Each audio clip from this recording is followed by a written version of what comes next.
Bonsoir à tous, bienvenue sur la chaîne de CryptNap, j'espère que vous allez bien. On est aujourd'hui le 29 septembre 2022, il est 17h07, soit 5h10 quasiment pour le moment où je commence cette vidéo. Aujourd'hui, un marché plutôt rouge, il avait bien commencé ce matin. Euh, J'étais plutôt voilà, positif sur mon scénario du retour Mark Spain Price qui était à 22 000, donc il est retombé à 21 500. Il y a quelques shorts qui sont ouverts à mon avis un petit peu au-dessus ici, donc on voit que on va punir la plupart des longs certainement demain matin. Pour l'instant, il n'y a pas trop de mouvement de prix, à moins qu'on ait un mouvement voilà, d'ici demain matin, 10 ou 11 heures. Là, on est à 19 200 $, donc on est situé entre là et là. On a quand même un énorme gain ici, donc voilà, les 20 000 en fait, qui ont certainement été défendus en short par voilà, ceux qui ont lâché des grosses options ici et qui veulent les gagner. C'est potentiellement pour ça qu'ils sont en train de les protéger, hein, parce que les 20 000 sont juste là. Donc ça expliquerait aussi pourquoi il y en a qui attaquent à la baisse comme ça pour protéger cette position. C'est possible parce que ça fait quand même pas mal de pognon s'ils ont mis beaucoup d'argent tout simplement. Côté Ether, le Max Pain qui est à 1500 lui, donc je sais pas à combien on nous l'avait laissé, 1500, je l'ai pas affiché tout simplement, 1500 qui est la grosse barrière psychologique blanche là, qui est enfin psychologique non, mais qui est une résistance maintenant importante. Donc je pense que bon voilà, on n'ira pas non plus d'ici demain. Je voyais bien une semaine haussière à première vue, on ne l'a pas. C'est pas très grave, hein. On peut être sur une semaine aussi plate. Ce qui est un peu inquiétant, c'est quand même qu'on travaille le support, donc il faudrait pas le travailler trop longtemps parce que quand on travaille trop un support, on peut très bien le casser. C'est exactement ce qui s'est passé en 2018 où justement on a travaillé, boum, et en novembre on a chute et on a posé le vrai bottom en décembre. Donc est-ce qu'on va faire une deuxième fois ce mouvement ici? Dans ce cas-là, on perdrait certainement les supports et on irait visiter les 14 000 ou les 12 000 par là. On en a déjà parlé de toute façon des targets baissières. Pour l'instant, c'est vrai que moi je reste plutôt aussi avec ce retour rouge. Bon, pour l'instant, il y avait le Max Pain Price, du coup, j'ai plus d'excuses pour retourner en haut, à part le fait que on est sur support et que en général, on achète plus un support que ce qu'on le vend. Donc, je suis plus acheteur dans mon esprit ici que je l'étais là-haut. Le seul problème, c'est le marché tradi qui lui, par contre, tire la gueule et pourrait très bien nous faire une bougie baissière de l'espace, nous envoyer à 3000 $. Et dans ce cas-là, ça correspondrait au scénario de 2018 où on a travaillé pas mal le support et on viendrait visiter tranquillement nos 12 000 $. Côté Ether, du coup, pareil, pour l'instant il a perdu, bon, il a repris un petit peu aujourd'hui le TH dominance, mais on voit qu'elle est plutôt stable. On est plus sur le top, donc voilà, depuis que ETH a fait son pump et puis a chuté, on a une dégringolade de la dominance d'Ether par rapport à BTC. Donc on a simplement voilà, une stabilisation en fait sur le W weekly qui était posé ici. Donc il nous sert de support, pour l'instant il le fait bien, en espérant qu'il le fasse vraiment bien. La résistance daily que j'ai affichée ici, vous voyez, c'est les points hauts là, pour l'instant on ne clôture pas au-dessus. Ce qui est assez étonnant aussi, elle est bien défendue, alors elle est potentiellement aussi défendue par ceux qui ont les shorts ici à 1500 $. En tout cas, on est à combien? On a dit on est à 1000, 1300 quelque chose, à 1300, ouais, on est dans le creux, hein. On voit qu'il y a un creux aussi à 1350 ici. Donc potentiellement, on va pas bouger de là jusqu'à demain matin au moins. Le truc, c'est qu'il y a pas mal de BTC du coup et d'Ether qui vont se retrouver en circulation à ce moment-là pour tous ceux qui auront gagné. Et du coup, on verra ce qu'ils en font. Est-ce qu'ils vont les vendre? Est-ce qu'ils vont, voilà, est-ce qu'ils sont en short, en long? Ça va induire pas mal de choses au niveau de la price action demain matin peut-être. Sachant qu'en plus les vendredis sont en général rouges en ce moment, donc il va falloir faire attention demain de ne pas avoir un emballement et une fracture simplement du support. Il faut faire attention quand même parce qu'un support à acheter c'est bien, un support trop travaillé, il faut faire attention. Pourquoi je dis ça? Parce que je vous renvoie à ma vidéo support, non, elle ne s'affichera pas comme sur la plupart des youtubeurs sur la vidéo, donc je vous laisserai aller voir mes listes. Pourquoi je dis ça? Parce qu'en fait c'est simple, quand on travaille un support, en général c'est qu'il y a des personnes qui l'achètent, qui ont beaucoup d'argent. Le problème c'est qu'au bout d'un, elles n'ont pas de l'argent non plus en illimité, c'est pas la Fed ou la BCE. Et du coup, qu'est-ce qu'ils font? Au bout d'un moment, et ben, ils peuvent plus buy. Et quand ils peuvent plus buy, et ben, c'est là qu'on a un drop comme on l'a eu en 2019, tout simplement. Donc c'est pour ça qu'on dit souvent un support ça s'achète, etc. Mais quand un support c'est trop travaillé, il faut quand même faire attention. Donc c'est pour ça que par exemple Captain Training dans une situation comme ça, il est certainement acheteur avec des put options pour se couvrir sa position. Parce que dans sa tête c'est un support, voilà, enfin dans sa tête, je suis pas dans sa tête, mais certainement que il se hedge et du coup dans ce cas-là, qu'est-ce qu'on fait? On achète un support, donc on l'achète, mais il est énormément travaillé, donc on peut se hedger. Et l'une des manières de se hedger, c'est notamment les put options. Donc voilà, quand on a les moyens de le faire, il faut pas hésiter, quoi. Niveau Ether, donc voilà, je l'ai dit, on est pareil, hein, de toute façon, il atteint principalement BTC. On va vite fait voir un petit coup notre petit XRP qui avait fait un super W Weekly. Donc vous voyez, j'ai mis une petite alerte quand même parce qu'il va peut-être revenir le sonner. S'il revient le sonner, c'est très intéressant parce que, a l'air de rien, racheter un pullback sur la neckline d'un W Weekly, ça reste une tactique à part entière qui est utilisée. Ici, on pourrait très bien voir un scénario intéressant qui est, donc vous voyez, on a recommencé une tendance baissière en venant manger ce creux, et là on a réattaqué un nouveau sommet qui était celui-là. Là je suis en 1 heure, je sais pas si on le voit bien 4 heures, ouais, on le voit un peu mais pas autant qu'en 1 heure. Mais on pourrait se dire que ici on est revenu faire un peu le test d'un W ici potentiel.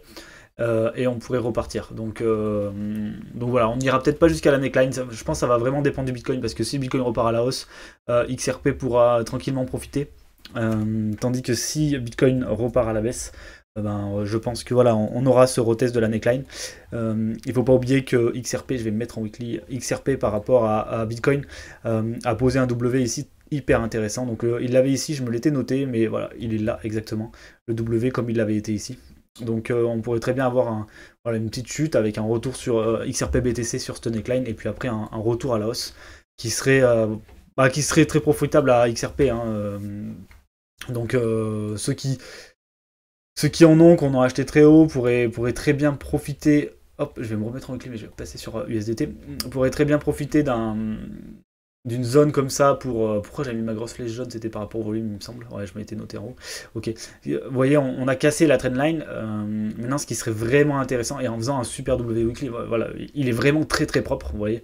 Il n'y a rien à dire. Regardez ici, on avait fait exactement pareil. W Weekly, cassure de la neckline, reteste avec un petit W et redépart. Et ça, on l'avait fait de l'autre côté de la neckline. Donc si en fait, sur XRP, vous voyez exactement la même chose, vous voyez, boum, cassure, le W sur la neckline qui est là, je vous l'affiche clairement, comme ça, il n'y a pas de... Qu'est-ce qu'il dit? Hop, la neckline, on va se mettre... Est-ce que j'ai pas un petit truc genre neckline de W ou on va mettre support W? Vous voyez, ici, tac, on pose le W, et là, on repart. Là, ça doit être... qu'est-ce que c'était ça? C'était le dump de 2020. Hop, nouveau W, et on repart. Vous voyez, ici, on fait la même chose, c'est-à-dire que si on répercute, bon, je ne vais pas faire un copier-coller, mais si on répercute et qu'on repose un W comme ça, de l'autre côté de la neckline, etc., et qu'on a du volume, hein, bien sûr, vous voyez, ici, il y avait du volume. Hein. C'est ça qui est intéressant, c'est qu'ici, il y a une croissance du volume, il faut la garder. Donc, c'est-à-dire que si on refait ça, ici, je m'attends à un pic de volume plus grand que celui-là. Voilà. Donc voilà, une petite analyse détaillée de ce qu'il faudrait attendre sur XRP pour quelqu'un qui voulait vraiment rentrer. De toute façon, pour quelqu'un qui voudrait vraiment rentrer sur XRP, on est en zone de rechargement long terme, on a posé un W Weekly. Sur le retest du W Weekly, il a une zone d'entrée, en principe. Voilà, j'ai fait un article dessus, j'en ai parlé plusieurs fois. Voilà, en termes d'analyse technique, il y a une entrée logique à cet endroit-là. Personne ne vous blâmera si vous rentrez et que ça dump. Sous les creux, bon voilà, vous voyez, ça arrive très rarement qu'on ravale un W Weekly comme ça, donc voilà. J'espère que ça vous aura presque convaincu. En tout cas, je fais pas de conseils, hein. Je partage juste ce que moi je vois sur les charts, et sur la chart ici, il y a un buy à 0,4099, bon 0,41 quoi. Ensuite, on va passer un petit peu à l'order flow. Donc BTC, c'est assez intéressant parce qu'il se passait rien. Il se passe rien et on punit quand même, donc il faut chercher pourquoi faisons ça, pourquoi faisons ça, je sais pas. Et en fait, on voit que sur ETH, il n'y a pas grand chose non plus. On a eu, j'ai un défaut là, ouais. Voilà, on a eu une légère augmentation, mais c'est rien. On n'a pas eu de retour spécifique de shorter ou d'acheteur, hein. Vous voyez, on est vraiment à plat. On a un tout petit peu de shorters qui ont dû se présenter ici, contre des vendeurs qui vendaient des positions. Mais voilà, rien de très très flagrant comme on a eu ici par exemple. Donc c'est pour ça que c'est assez dingue d'avoir un dump. Ici on a quand même bien liquidé, bon on avait plus liquidé dans cette phase, mais on a quand même pas mal liquidé. Et en fait, voilà, si on regarde au niveau des altcoins. Ici, on les avait bien rincés. Vous voyez, dès qu'on revient positif, quand même, on attaque. Donc, c'est vraiment un call à faire de regarder ce funding. On voit que là, on va pas tarder à repasser positif. Et ça, c'est pas très boule pour la suite. Même si, voilà, BTC, etc., ils sont négatifs, ils ont une pumpée. Si on a beaucoup d'altcoins, et donc, c'est là où il y a plus d'argent à se faire, puisque c'est là où on peut faire des coefs les plus intéressants. S'il y a beaucoup de gens qui mettent du levier sur les altcoins, on pourrait très bien continuer à se faire éclater la tronche. Donc pour l'instant, voilà, les bottoms ils sont plutôt vers 6 milliards, on est vers 7 milliards. On pourrait très bien refaire une petite attaque sous les creux de BTC pour éclater les alts comme on les avait éclatés ici, hein. Voilà, il ne faut pas oublier, si je regarde dans 4 heures, tac, qu'on voit l'historique depuis le bottom du BTC, potentiellement, voilà, les alts ont un bottom autour des 5,5 milliards exactement. Là, on est plutôt à 7. Vous voyez le funding très négatif ici, très négatif là, très négatif là. Et là, pour l'instant, on est déjà dans le positif, comme on l'avait été un petit peu ici. Donc c'est pour ça qu'il faut faire attention à ces zones de positivité au niveau du BTC, surtout quand on n'est pas sur des bottoms. Ça veut dire qu'il y a des longs qui rentrent sur les alts en se disant je vais pouvoir faire du bénéfice sur les alts, quoi. Donc faites attention à vous sur ce point-là. Bon voilà, je vais finir là-dessus. Le Dixie, je vais finir quand même sur le Dixie.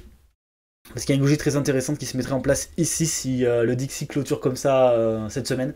C'est-à-dire que on a un marteau, c'est une étoile, c'est ça, non? Je me rappelle plus. On a une doji, mais ça, voilà, c'est quelque chose d'intéressant parce que qu'est-ce qu'on a ici? Si on clôture comme ça en weekly, bien sûr, on regardera ça ensemble dimanche. Mais on a un gros rejet sur le Dixie, notamment suite à l'annonce de Londres d'arrêter le QT. Donc de réinjecter du cash et de sauver l'État tout simplement. Ça c'est une bougie qui est intéressante en weekly, surtout qu'elle permettrait potentiellement de continuer à diverger, ne pas casser la divergence, ça serait vraiment bien. Idem sur les RSI, c'est chaud quand même, mais bon, pour l'instant techniquement c'est vrai, même si on a posé un petit W, vous voyez on fait des petits W, hop on fait un petit M, petit W, pour l'instant on fait pas de M, littéralement parlant, je crois sur le... on l'a peut-être fait, ouais, on l'a fait, mais ça c'est intéressant dans le sens où si on voit quelque chose comme ça, un retournement du Dixie de l'autre côté, tac, on se fait un petit truc comme ça, hop, alors là ça serait le top du top. Top de marché sur le Dixie, ça veut dire bottom de marché sur les actions, enfin tout ce qui est risque on, et donc du coup c'est ce qu'on cherche, c'est ce que j'observe, moi c'est le signal que j'attends de toute façon pour me dire ça y est, je suis sur un top sur le Dixie et donc sur un bottom sur tout ce qui est risque on.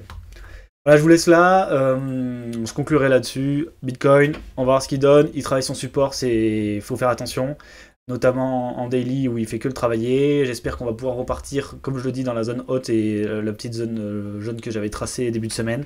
D'ici demain, j'y crois moyen, je pense qu'on va attendre là l'expiration des options, même si je pensais qu'on se rapprochait de Max Payne. C'est pas le cas, donc on reste en stand-by et on se retrouve dimanche. Je vous souhaite une bonne fin de semaine et un bon début de week-end. Allez, ciao!